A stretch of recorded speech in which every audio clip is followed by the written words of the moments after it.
ป้าทำมันนี่คือใส่สีชมพูฮะบ้าใส่ถุงมือสีชมพูใส่หมวกสีชมพูใส่กางเกงสีชมพูเป็นสิไปเที่ยวไสมันนี่บ้า บอกกระเถานะแม่ที่ขึ้นสวรรค์ ไปเที่ยวไสฮะสิไปเที่ยวไส ขึ้นสวรรค์ สิไปในเมืองบ่มันนี่ เออ เฮ้ยสิไปในเมืองสิเพิ่นสิขึ้นสวรรค์นะพี่น้องมันนี่จะเข้าในเมืองนะจ๊ะ แม่ บ้าไปอีหยังในเมืองนะ พาแม่ไปหาหมอสิลูก ไปอีหยังในเมืองนั่นบ้าสิไปไสนะหึสิไปไสบ้าหนาวบ้ามื้อนี้อากาศข้างนอกหนาวเมื่อคืนนี่ก็หนาวทั้งลมทั้งฝนปล่อยลงมาหนาวบ่เมื่อคืนนี่ฮะบ่เมื่อคืนนี่หนาวอยากเว้านำเด้ยิ้มอย่ามาทำหน้าตาอย่างนี้กับฉันนะรู้ไหมอุ้ยเมื่อคืนยายรวยหนีป่าบ่นอนนำได้ข่าวไปเบิ่งหมอลำชอดแจ้งบ่โพดได้ยายรวยนี่หลักหนีอันไปเต้นหน้าห้านเฉยเลยบ่ตอนนี้ยายรวยยังนอนบ่ตื่นบ่ฮะจนว่า11 โมงแล้วยายรวยยังนอนบ่ตื่นอยู่หันก็มานอนมื้อเช้านี่คือบ่ใส่เสื้อนั้นอันหนาๆกว่านี้แน่ฮะ เออ มันหนาว ที่กระเถาทำนะ หนาว เออ หัวเรื่องยังว่าทอด3 ขวบขวำแล้ว เริ่มเว้าน้ำผู้นั้นผู้นี้แล้ว ยิ้มเนี่ย ไหมมึงในถุงมือหล่นอีกแล้วข้างนั้นนะ อืม ถุงมือรุดนี่เห็นป่ะถุงมือขาด แล้ แล้ว ว กระเถาปกตินะ ไม่เอ้ยหันมานี่สิหันมานี่นอนพุ่งวึ่งอยู่ฮะไปกินอีหยังมาบ่ มุนมัดสุดแล้วบนนี้บ้าง ไปกินอีหยังมาขนาดเพิ่งวึ่งอยู่ขนาดกินแต่นมนี่ยังไม่ได้กินข้าวยังไงซ้ำนี่แม่น6 โลเหรอไปแล้วไปชั่งบางเด้อนี่ พวกมันเขาจะเขาซื้อกระจม เดือนที่แล้วนี่5 โลเดือนนี้จะขึ้น6 โล ตึ้ง เพิ่นสิขึ้นอันสวรรค์เอา มัดสุดแล้วบ้าง แม่เพิ่นสิขึ้นสวรรค์พาขึ้นน้ำมื้อนี้เนาะคัดปลาไว้บ่มีผู้เอายายรวยข้าแต่นอน มีไง เป็นหมอจักมี แม่ใหญ่หนีเที่ยว มาแล้วก็นอนเอา มีอยากไปแล้วบนเดี๋ยวนี้ สบายดีก่อนเร็ว สบายดีก่อนสบายดี สบายดีก่อนเร็ว มุนมัดเอาถุงมือนี่จริงตรงมืออยากไปแล้วนะเปลี่ยนสุดอีกแล้วสิไปเพราะว่าสุดน่ะบรรทัดโพด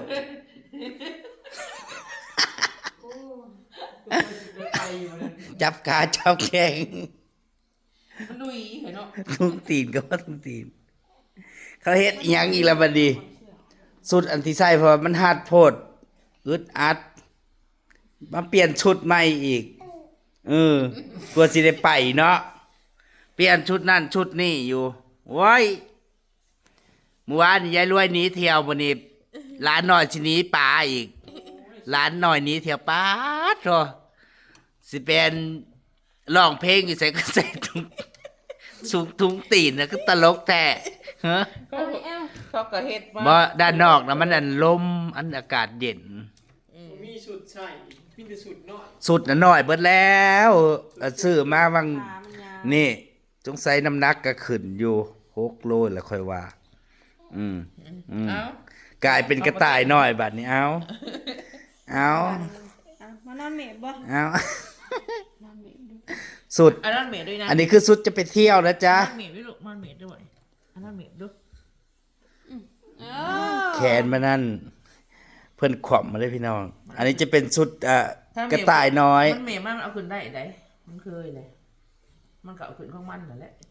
ขวบแล้วเอา มันกว่ามันก็เห็นอันนี้แหละ อาหารมานางแบบ5 4 3 2 1แซะ หันมาเร็วๆหันมานี่ชั่วโมงขวบมาเลยพี่น้องก็เลยนอนขวบได้อ้ามีหางอีกโอ้ยหูคือมายาวแท่บาทนี่ ตลก กองกุ้ง อันนี้คือสุดออกงานนะจ๊ะสิเขาในเมืองมานี่เพิ่นสิหนียายรวยไปเที่ยว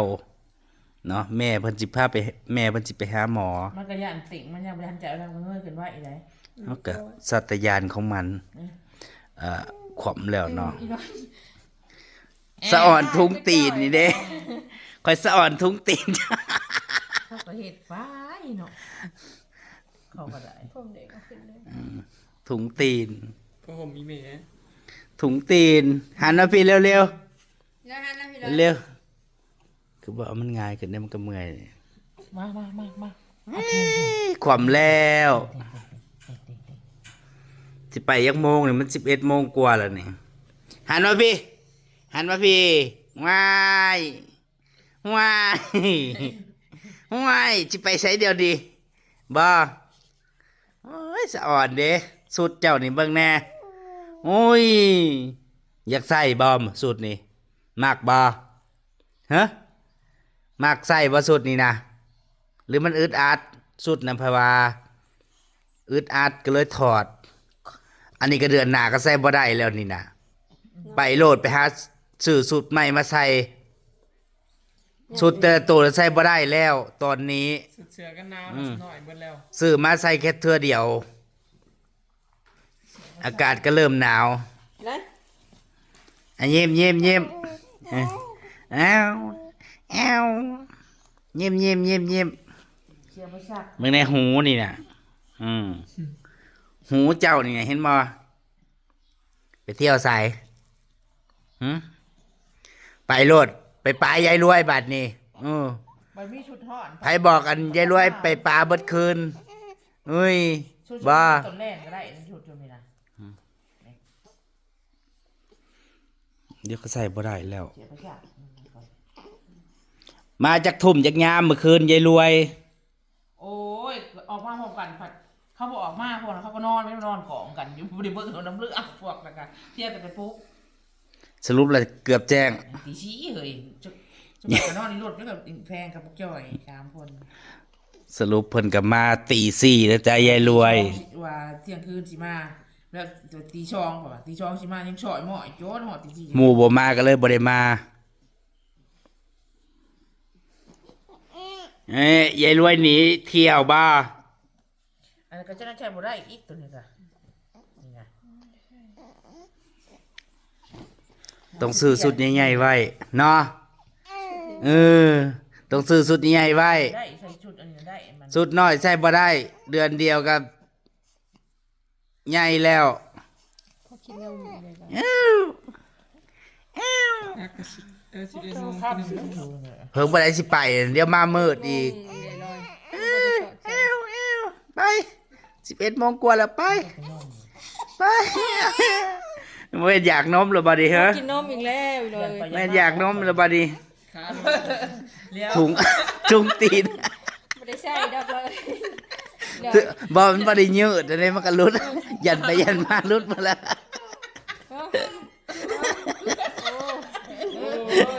ถุงตีนมันบ่ได้เป็นคือถุงตีนผู้ใหญ่เนาะมันอันนี้มันก็หลุดออก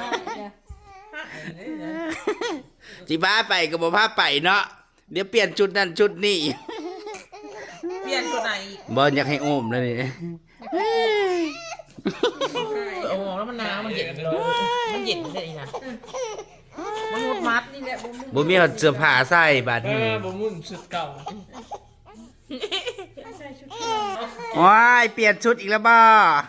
เปลี่ยนชุดอีกแล้วบ่ จมแท้ เป็นจังไดเดี๋ยวนี้สิใส่ชุดใดกันแน่ฮะบ่เออเออหนหวยแล้วสิไปก็บ่ได้ไป หันมานี่ อย่ารวยเฮ็ดยังให้อยู่นี่เหรอบ่สิใส่ชุดใดเดี๋ยวนี้ใส่ชุดใดก็ว่าน้อยบ่เอาบ่ชุดนี่ชุดนี่บ่ฮะเอาชุดนี่บ่มากบ่ชุดเมื่อกี้นี่ มันหัดบ่หายใจยากเนาะเออหายยายรวยพุ่นจักสิใส่สุดใดใส่สุดใดก็ว่าน้อย ไปซื้อใหม่เด้อเด้อไปซื้อตัวใหญ่เด้อบัดนี้เสื้อผ้าใช้บ่ได้บ่เบิดแล้วมันน้อยเบิดแล้ว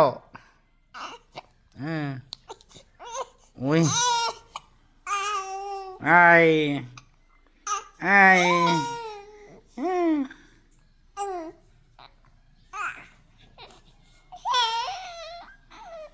สุดนี่บ่หัดบ่ หัดก็หัดไปลูก อยากไปแล้วบ่อยากไปแล้วบ่ไปลูกเอาลูก ไปลูกโอ้ยสิไปก็บ่ไปเนาะ เขากินนมอยู่ดีเลย ไปเอาไปเอา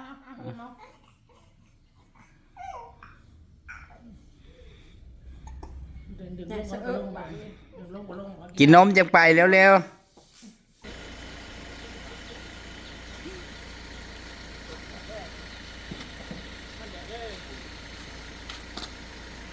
ป้าจนสิเที่ยงโอ้ยยังบ่ได้ไปจนสิเที่ยงเหลื่อมตาเธอเหลื่อมตาเพออยู่แต่ในห้องมืดพอออกมาด้านนอกเพราะว่าแดดบ่ดีแล้วมื้อนี้บ่ค่อยแดดมื้อนี้มืดฝนอยู่เด้ระวังฝนตกเด้อเหลื่อมตาแล้วมืดตาว่าได้ ไปกันเด้อปะเท้า ไปเที่ยวสวรรค์บ่ จักรอยลิมา ไปเที่ยวสวรรค์บ่มื้อนี้ไปดีดอกอากาศบ่ร้อนเนาะแต่ว่าอากาศมันค่อนข้างอยากหนาวอยู่เด้มืดฝนซื้อของมาฝากให้เด้อซื้อของมาฝากคอยเด้ออันนี้โมเมนต์อยากนอนในพี่น้องรับตาซึมๆมันคือเหลื่อมตาไปขึ้นรถไป ไปกันเด้อปะเท้าเด้อ ไปหนียายรวยไปเที่ยวบัดนี้ไปเที่ยวไปยายรวย อยู่แต่ในห้องออกมาข้างนอกก็เหลื่อมตากลางเว้นส่วนใหญ่ก็บ่ค่อยได้ออกมาดอกสิออกมาแต่ช่วงเช้าๆกับยามค่ำ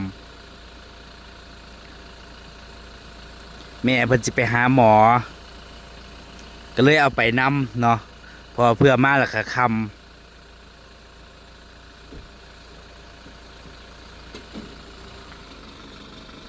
ปกติไปแต่ละเทื่อก็บ่ได้ไปน้ำจักเทื่อดอกรอบนี้เอาไปเพราะว่าอีกอย่างก็หลานหน่อยก็เริ่มใหญ่แล้วเนาะพอเพื่อมากกับคำ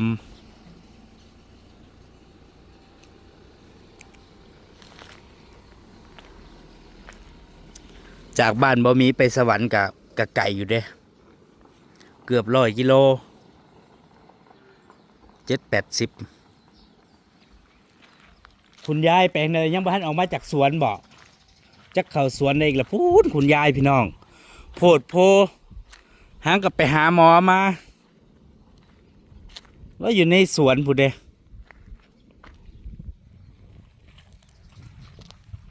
มื่อนี้ก็มืดฝนพี่น้องเมื่อคืนก็ตกปล่อยๆหน่อยนึงบ่พอเปียกเนาะแต่เอาเมื่อคืนนี่หนาว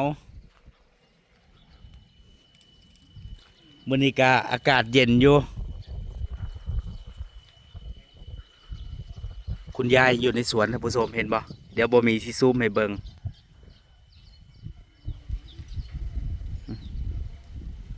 ย่างวับอยู่ในสวนพุ่น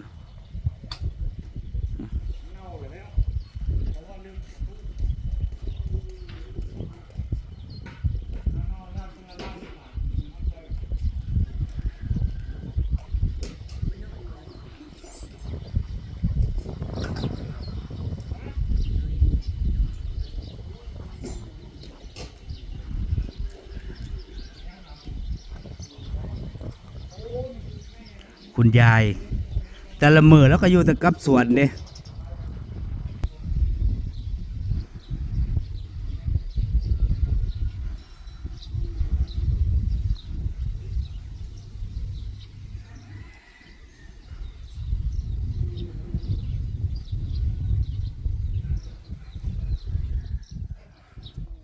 ล้วบ่มีหยังเห็ด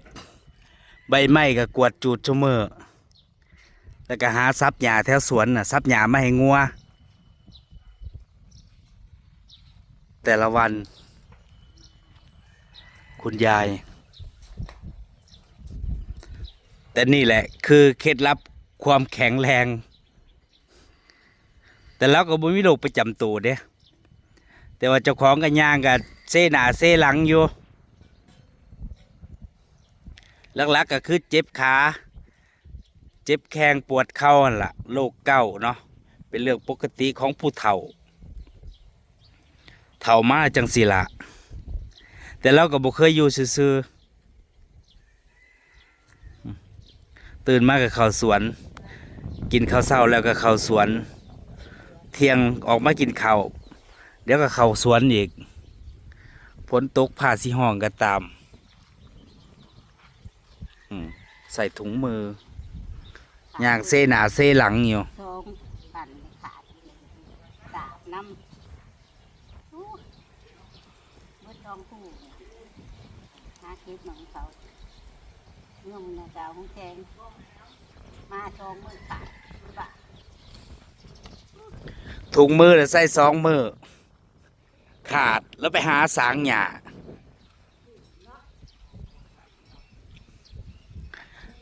นั่นแหละพี่น้องจ๋ามาเนี่ยก็สิขอเก็บภาพบรรยากาศแต่เพียงเท่านี้มื้อนี้ก็บ่ค่อยแดดพี่น้องมื้อวานนี่บ่แดดเลยเนาะหนาวอยู่เบิดมื้อเดี๋ยวรอลุ้นว่าฝนสิตกบ่เขาเจ้าว่าอยู่ทั้งกรุงเทพฝนตกแห้งว่าซั่นว่าหลายเขตหลายพื้นที่แต่บ้านบ่มียังบ่ตกอยู่ไปแล้วท่านผู้ชมสบายดี